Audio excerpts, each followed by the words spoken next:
کا جو سسٹم پیدا آ گیا ہے، تو پلر کے اوپر جو ہے عمارت کھڑی ہوتی ہے، تو اگر پلر مضبوط نہ ہو تو اس کے اوپر کھڑے ہونے والی عمارت مضبوطی کے ساتھ اور بہت دنوں تک کھڑے نہیں سکتی. لیکن اس کے وہ پلر اگر مضبوط رہا تو پھر کیا ہو جائے گا، اس کے اوپر جو ہے کھڑے ہونے والی عمارت جو ہے بہت ہی مضبوطی کے ساتھ کھڑے ہوگی. تو اسی طریقے سے یہاں جو ہے ان 5 چیزوں کو اسلام کی بنیاد فرمایا ہے کہ اگر آدمی ان 5 چیزوں کو مکمل طریقے سے عمل کر لیتا ہے، ان 5 چیزوں کے اوپر، تو اس کے اوپر اسلام کی جتنی چیزیں ہیں ان چیزوں کے اوپر اس کے لیے عمل کرنا آسان. اگر کوئی مسلمان ان 5 چیزوں میں ٹال مٹول کرتا ہے، ان 5 چیزوں کو مکمل طریقے سے ادا نہیں کرتا، تو دوسری چیزوں کو بھی ادا نہیں کر سکتا. یہ مطلب ہے حدیث کا، یہ مطلب کہ ان 5 چیزوں کو ادا نہیں کر سکتا تو دوسری چیزوں کو بھی ادا نہیں کر سکتا. ان 5 چیزوں کو جو ہے مکمل طریقے سے ادا کرتا ہے تو دوسری چیزوں کو بھی آرام سے اور پورے جو ہے توجہ کے ساتھ اور پورے سہولت کے ساتھ آدمی جو ہے دوسرے احکام کو بھی پورا کرے گا. تو یہ 5 چیزیں جو ہے بہت ہی ضروری ہیں. یہ اللہ کی اور اللہ کے رسول صلی اللہ علیہ وسلم کے تعلق سے گواہی دینا. دوسری چیز نمازوں کا اہتمام کرنا. تیسری چیز زکوٰۃ دینا. زکوٰۃ کے بارے میں بہت سارے جو ہے مسائل، بہت ساری باتیں جو ہے رمضان کے مبارک مہینے میں جو ہے گزر چکی ہیں. اگر زکوٰۃ کے مسائل اگر آپ جاننا چاہیں تو ہمارا جو ہے چینل جو چل رہا ہے یوٹیوب کے اندر، اس کے اندر بہت سارے کلپ ہیں زکوٰۃ کے اوپر. بہت سارے مسائل اس کے اندر جو ہے بیان ہوئے ہیں. آپ جو ہے وہاں اس سے جو ہے فائدہ اٹھا سکتے ہیں. اب جو ہے ان مسائل کو بتانے کا موقع نہیں ہے، اب صرف جو ہے حدیث کا ترجمہ اور حدیث کی تشریح کرنا ہے. مسائل کی جو ہے یہ مجلس نہیں ہے، تو اس لیے جو ہے اگر کسی کو جو ہے ان چیزوں کی ضرورت ہو تو وہاں جو ہے آپ جو ہے اس سے فائدہ اٹھا سکتے ہیں. تو زکوٰۃ جو ہے اسلام کی بنیادی چیزوں میں سے ایک چیز. اگر کوئی آدمی کسی آدمی کے اوپر زکوٰۃ فرض ہو گئی، زکوٰۃ ادا نہیں کرتا، تو وہ حصہ اس کا اس کی زندگی میں مکمل طریقے سے نہیں آ سکتا، اور اس کی وجہ سے دوسرے اعمال کے اندر کمی آ جائے. دوسرے اعمال کو پورا کرنے میں آدمی جو ہے سست ہو جائے گا، کاہلی سے کام لے گا. اور اسی طریقے سے اللہ نے اور مال دیا ہے تو حج فرض ہے. حج فرض ہونے کے لیے رمضان کے اندر بھی میں نے کہا تھا کہ حج فرض ہونے کے لیے کوئی نصاب مقید نہیں ہے اسلام کے اندر. یہ بس اتنا کہا گیا ہے کہ بھائی کسی کے پاس اتنا پیسہ ہو، اتنا مال ہو کہ آدمی جو ہے آسانی کے ساتھ، سہولت کے ساتھ کعبۃ اللہ تک جائے اور وہاں کے ارکان ادا کرے. جتنے دن وہاں رہنے کا اس کا نظام ہے اتنے دن رہے، اور وہاں جو ہے اس کے لیے کھانے پینے کا انتظام ہو جائے. اور جب یہ جائے حج کے لیے، جا کر واپس آنے تک اس کے گھر والوں کے لیے، اس کے بچوں کے لیے کھانے پینے کا انتظام آرام کے ساتھ ہو سکتا ہے، تو اس کے اوپر حج فرض ہے. اس کے لیے جو ہے کوئی نصاب متعین نہیں ہے. جیسا کہ زکوٰۃ کے لیے ایک نصاب متعین ہے. کیا ہے کہ بھائی کسی کے پاس جو ہے 50 پر اڑی تولے چاندی یا اس کو مولنے کے پیسے یا اس کے برابر کا کوئی جو ہے بڑھنے والا مال اگر کسی کے پاس سے اس کے اوپر سال گزر گیا تو زکوٰۃ واجب. تو ایسا نصاب نہیں ہے. کون سے مسئلے میں؟ حج کے مسئلے میں ایسا کوئی نصاب نہیں. تو یہ جو ہے حج بھی جو ہے اسلام کی بنیادی چیزوں میں سے ایک چیز. اور 5ویں چیز وہ صوم رمضان.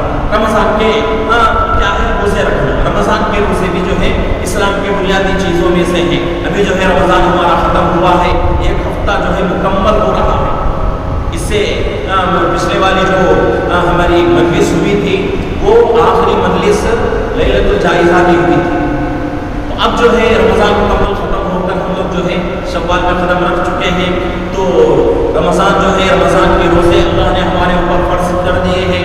رمضان کے روزوں کے تعلق سے بھی رمضان کے اندر بہت ساری جو ہے باتیں، بہت ساری جو ہے قرآن کے آیتوں سے اور بہت ساری حدیثیں ہمارے سامنے آ چکی ہیں. اب اس کے اوپر بھی جو ہے بہت لمبی چوڑی بات کرنا گویا کہ کوئی اتنا فائدہ نہیں ہو سکتا.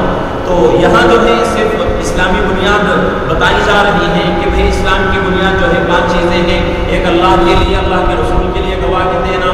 2 نمازوں کا اہتمام. 3 حج زکوٰۃ ادا کرنا. 4 حج کرنا. 5 رمضان المبارک کے روزے. یہ 5 چیزیں جو ہیں اسلام کی بنیاد ہیں. تو اس کے اندر ہم یہ کوشش کرنا ہے کہ بھئی ان 5 چیزوں کے اندر، 5 چیزوں میں سے کسی ایک چیز کے اندر بھی کمی نہ ہو. اگر کمی آ گئی تو اسلام کی عمارت مکمل طریقے سے کھڑی نہیں ہو سکتی. اگر کوئی آدمی اپنے اسلام کی بنانا چاہے اس کے لیے ضروری ہے ان 5 چیزوں کو اپنی زندگی میں مکمل طریقے سے لانے کی کوشش کریں۔ اللہ رب العزت سے دعا ہے کہ اللہ رب العزت ہم تمام کو جو باتیں حدیث کی مجلس کے اندر بیان ہو رہی ہیں ان کو اپنی زندگی میں لانے کی اور حدیث کے باتوں کے مطابق زندگی گزارنے کی اللہ ہم سب کو توفیق عطا